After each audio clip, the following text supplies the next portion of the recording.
A major problem in American thinking in the Middle East is the utter rejection to the notion that Palestinian rights are fundamental, if at all relevant, to the coveted peace and stability. Long before Donald Trump's first deal of the century was officially revealed, successive US administrations attempted to so-called stabilize the Middle East, of course, always at the expense of Palestinians. Earlier plans or deals rested on the premise of total marginalization of the Palestinian people and their cause. They included the Roger Plan of 1969, Roger Plan II in the early 1970s, which culminated to the Camp David Accords later that same decade. When it all had failed to subdue Palestinians, Israel and the US began investing in alternative Palestinian leadership who would be willing to submit to the Israeli will, often in exchange for money and a minimal share of power. The outcome of all of these attempts was the Oslo Accords of 1993, which initially segmented Palestinians politically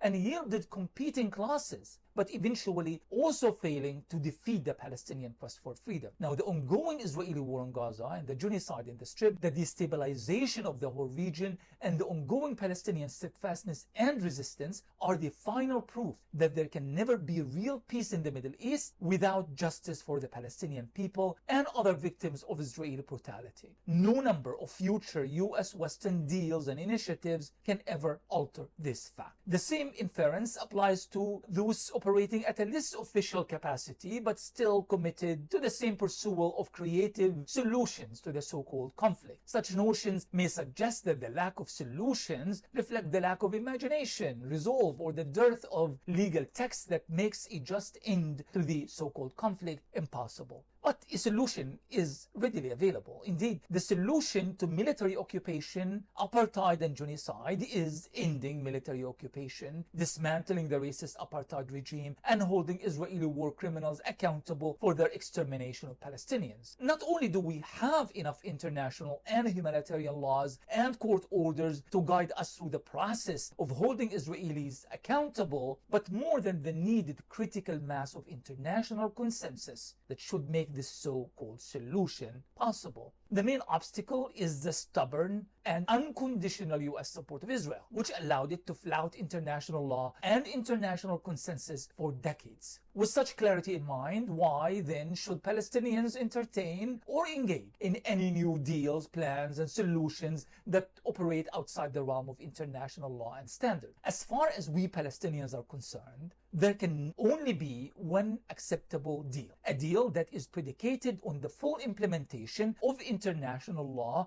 including the Palestinian people's right of return and right to self-determination. Continued US attempts at circumventing this fact will never, and I mean never, impede the Palestinian people from carrying on with their struggle for freedom.